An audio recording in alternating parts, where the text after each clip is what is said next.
Thermal expansion എന്താണെന്ന് അറിയണം. Thermal expansion ആ ടേബിളിൽ തന്നെ ഉണ്ട്.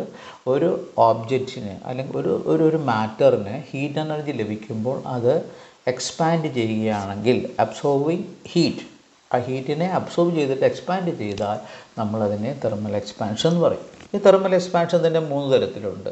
ഇപ്പോൾ ഒരു ഓബ്ജക്റ്റ് ഒരു കമ്പി കഷ്ണമാണെങ്കിൽ അതിന് നമ്മൾ ചൂട് കൊടുക്കുമ്പോൾ അതിൻ്റെ ലെങ്താണ് ഇൻക്രീസ് ചെയ്യുന്നതെങ്കിൽ അതിനെ ലീനിയർ എക്സ്പാൻഷൻ എന്ന് പറയും.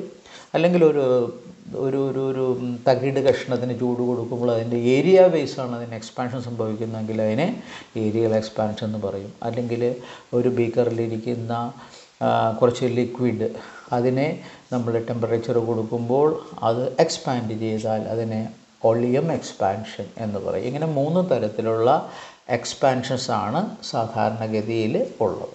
ഇനി ഇതുമായിട്ട് ബന്ധപ്പെട്ട കുറച്ച് ക്വസ്റ്റ്യൻ ആൻസേഴ്സ് കൂടെ ഡിസ്കസ് ചെയ്ത് കഴിഞ്ഞാൽ നിങ്ങൾക്ക് ഇതുമായിട്ട് ബന്ധപ്പെട്ട് വരുന്ന ഏത് ക്വസ്റ്റ്യൻസും എവിടെ നിന്നും ആൻസർ ചെയ്യാൻ പറ്റും. അതായത് ടെമ്പറേച്ചറും തെർമൽ എക്സ്പാൻഷനും, ഇത്രയും പോയിന്റുകൾ അതിലുള്ളൂ.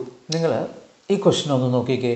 Which one of the following is A lowest possible temperature? അതിന് 4 ഓപ്ഷൻസ് കൊടുത്തിട്ടുണ്ട്. 0 degree Celsius, -073 degree Celsius, -173 degree Celsius, -273 degree Celsius. ഇങ്ങനെ 4 ഓപ്ഷൻ കൊടുത്തിട്ടുണ്ട്.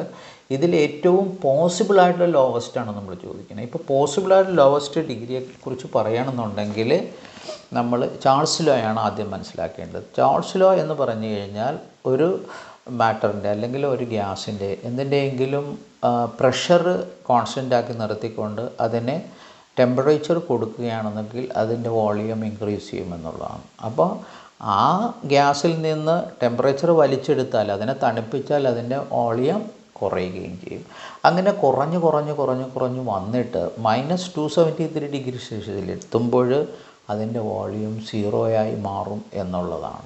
അതായത് നമുക്ക് പോസിബിളായിട്ടുള്ള -273 ഡിഗ്രി വരെ നമുക്കതിനെ താഴ്ത്തിക്കൊണ്ടുപോകാൻ സാധിച്ചു കഴിഞ്ഞാൽ അത് തീർച്ചയായിട്ടും അതിൻ്റെ വോളിയം, ആ ഗ്യാസിൻ്റെ വോളിയം എത്രയായിട്ട് മാറും?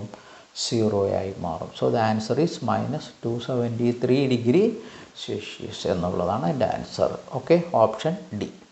ഇനി മറ്റൊരു ചോദ്യം നോക്കുക. Numerically 2 thermometers, one in Fahrenheit scale and another in Celsius scale, shall read same at option B -40 degree Celsius, 0 degree Celsius, -273 degree Celsius, -100 degree Celsius. ഈ ചോദ്യം ചോദിച്ചിരിക്കുന്നത് ഒരു കുറച്ച് ഐസ് പീസ് ഉണ്ടെന്ന് കരുതുക. ഐസ് പീസിൻ്റെ അകത്തേക്ക് 2 തെർമോമീറ്റർ ഇറക്കി വയ്ക്കുന്നു. 2 തെർമോമീറ്ററിൽ ഒന്ന് ഫാരൻഹീറ്റ് തെർമോമീറ്ററും അടുത്തത് സെൽഷ്യസ് സ്കെയിൽ തെർമോമീറ്ററും. ഇത് രണ്ടും കൊണ്ട്